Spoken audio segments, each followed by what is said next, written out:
नरसी अपने जमाने के से संतान के नाम पर दो संतानें, एक पुत्र और एक पुत्री, गांव में फैली एक अज्ञात बीमारी ने नरसी का पुत्र उनसे छीन लिया। संतान के नाम पर एक बच्ची नानी बाई।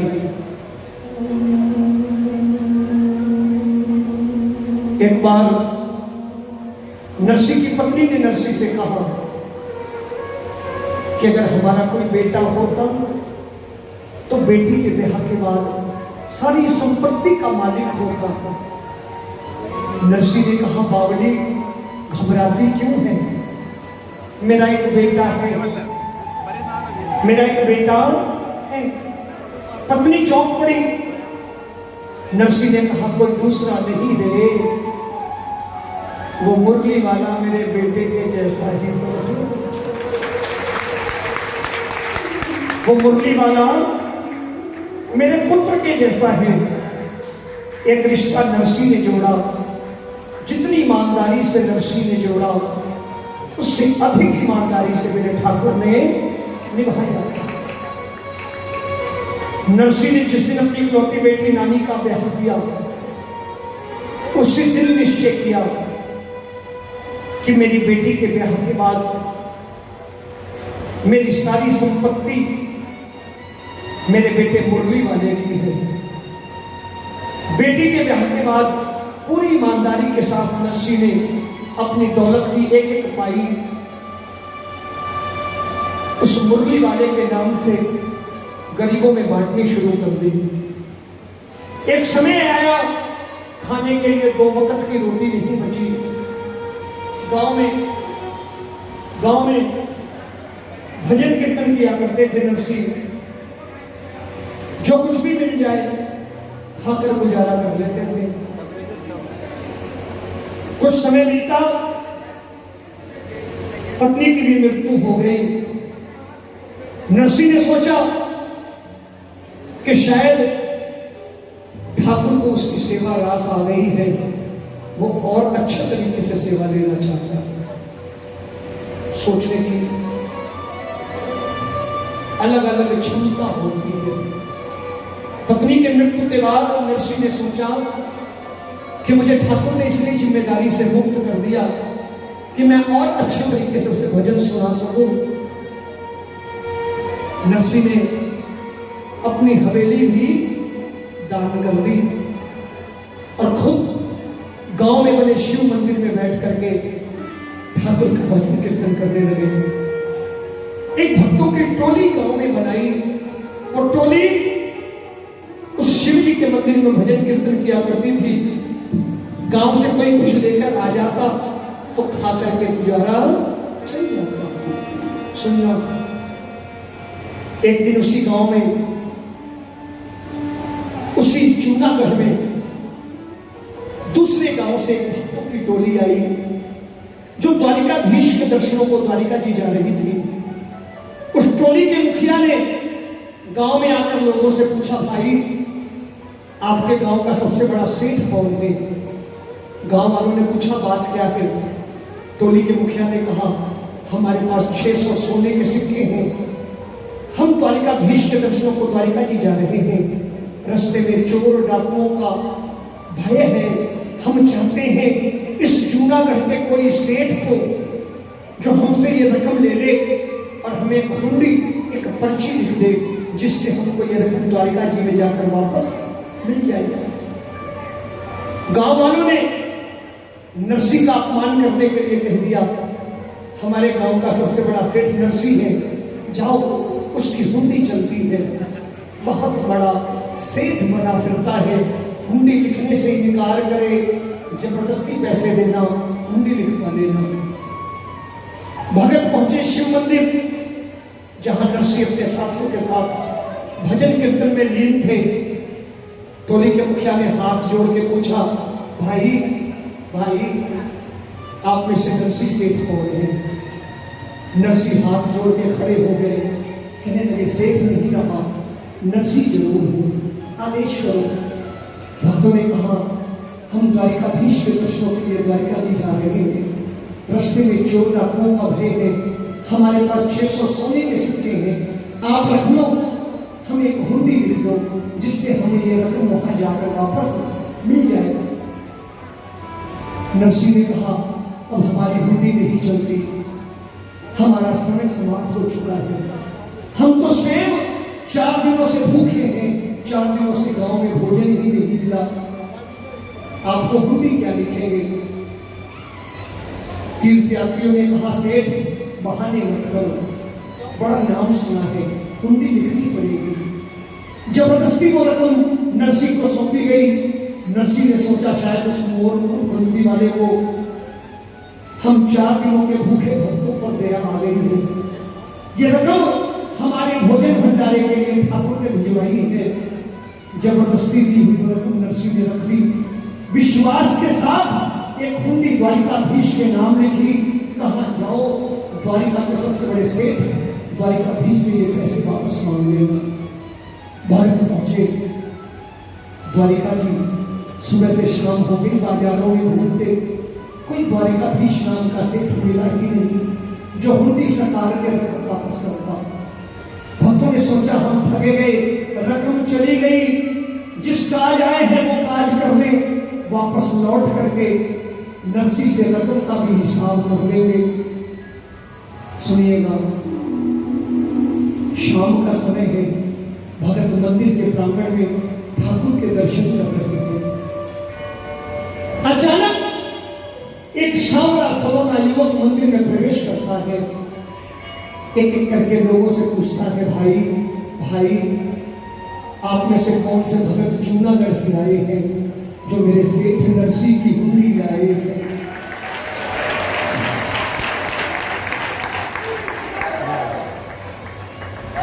आप में से कौन से भगत जूनागढ़ से आए हैं जो मेरे सेठ नरसिंह की हुंडी लाए हैं। हुंडी शब्द सुनी जान में जान आई, हुंडी शब्द सुना जान में जान आई। जेब से हुंडी का पर्चा निकालकर सौंपा। उस सांवरे सगुने युवक ने उतनी रकम निकाली, गिन करके भक्तों के हाथ में रख दी और कहा जाकर के उस नरसिंह से कह देना ऐसी हुंडियां रोज लिखा करे, मैं यहाँ बैठ करके स्वीकार नहीं।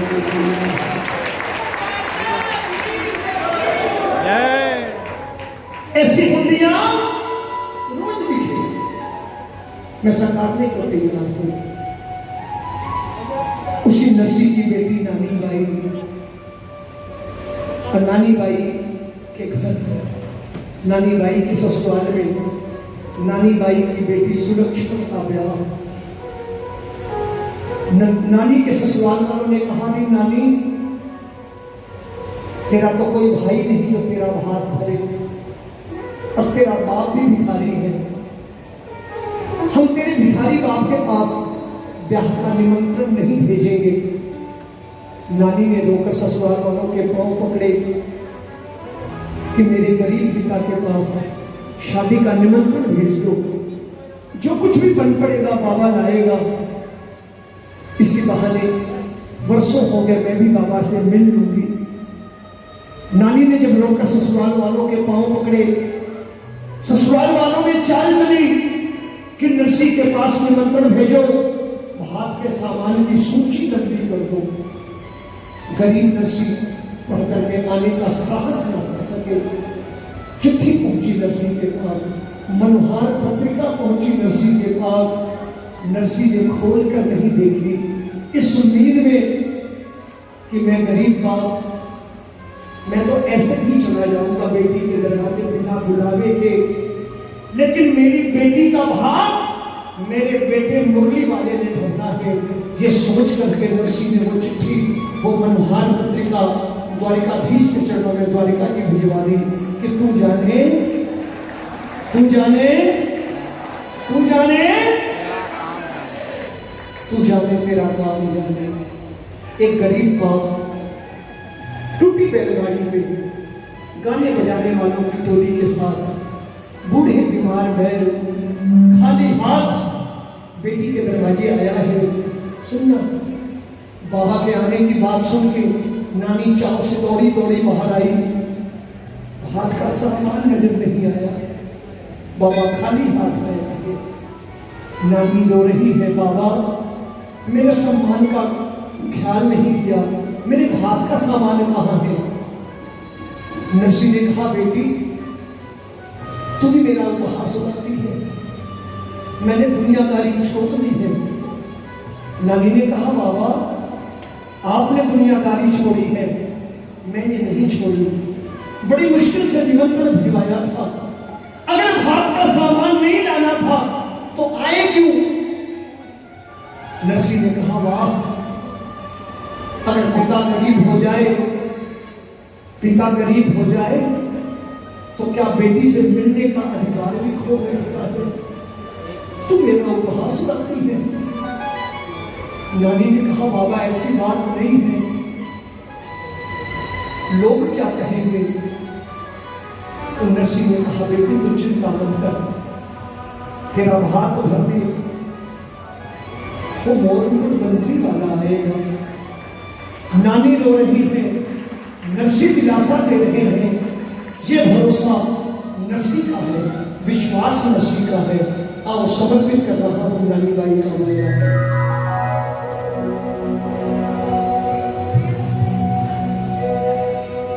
हो नानी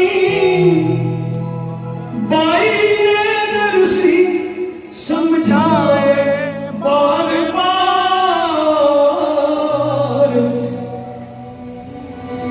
हो नानी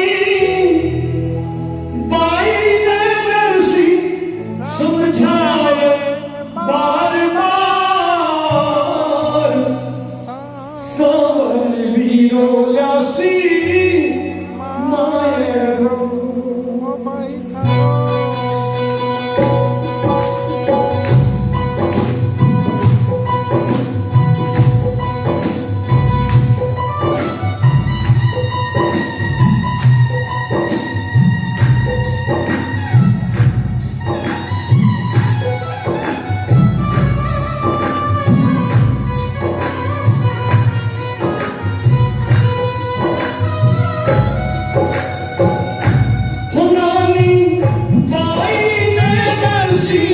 समझावे बार बार, रानी बाई ने नरसी समझावे बार बार, सावन वीरो रसी मायरो, भाई करो सावन वीरो रसी मायरो, बेटी तेरो सावन वीरो रसी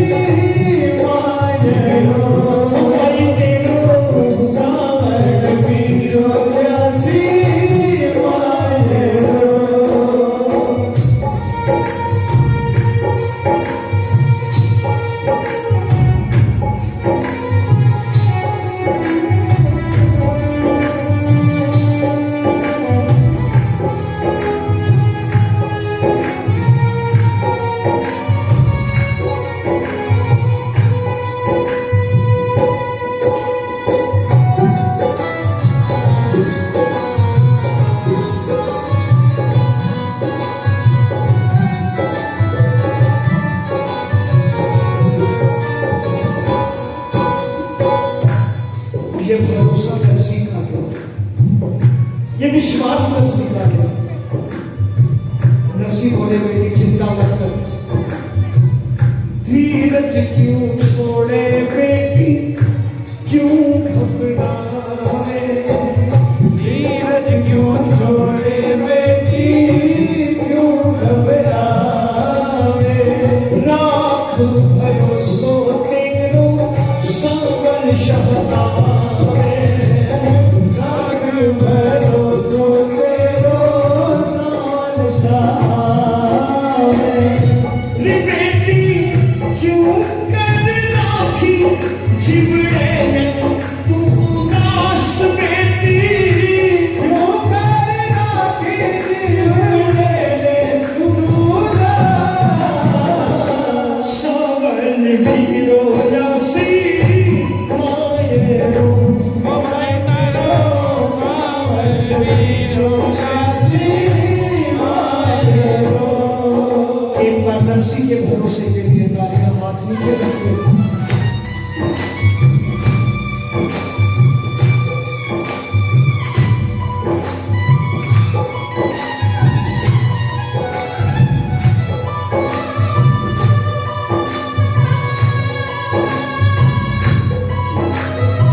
तेरी भौजाई भाव रुक्मण भी आसी, तेरी भौजाई मामा रुक्मण भी आसी।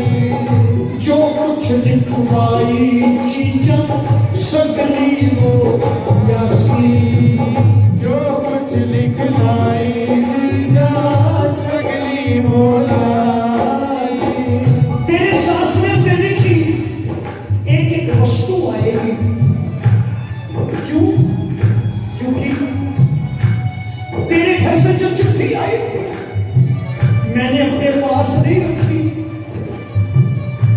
हो मैंने सगा की चिट्ठी भेजी सांवरिये के पास, मैंने सगा की चिट्ठी भेजी सांवरिये के पास। मैंने समधी की चिट्ठी भेजी सांवरिये के पास। सावल वीरो यासी मायरो मायरो, सावल वीरो यासी मायरो।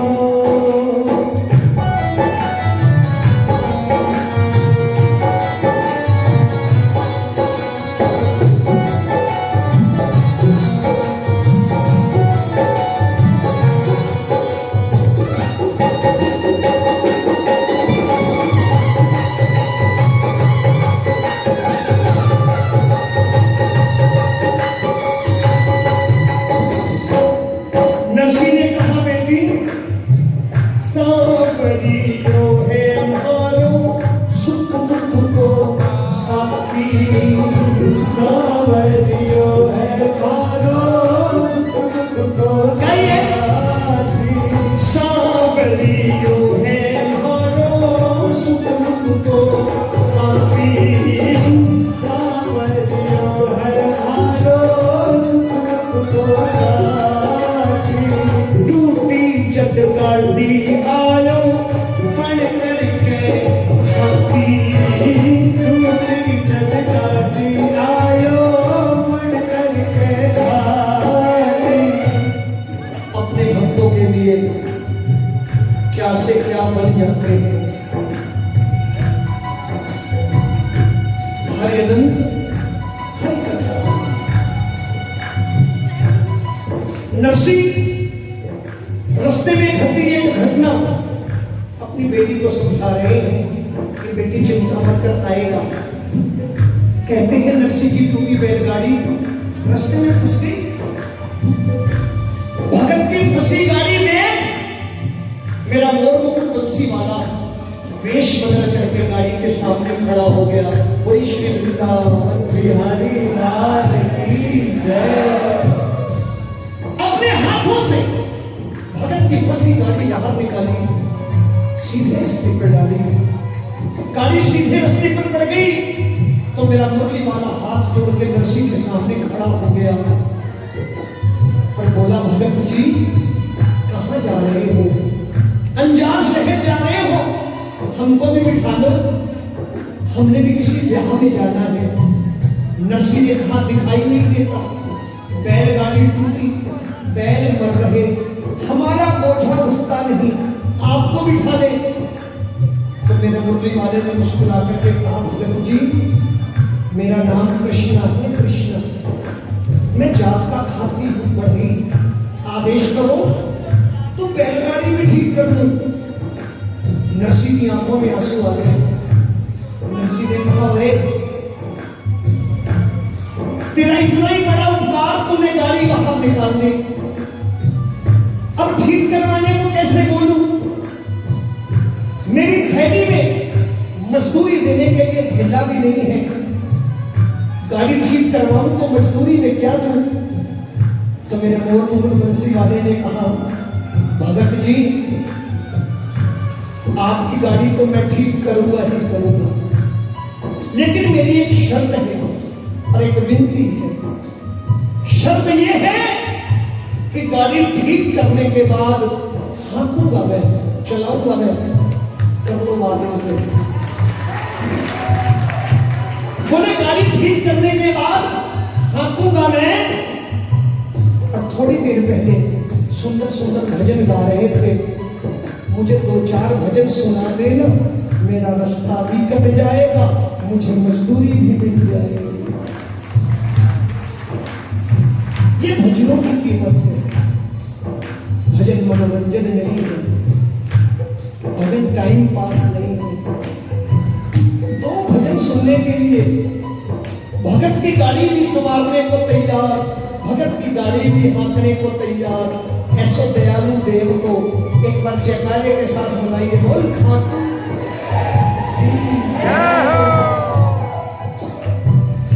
3 लोगों के मालिक ने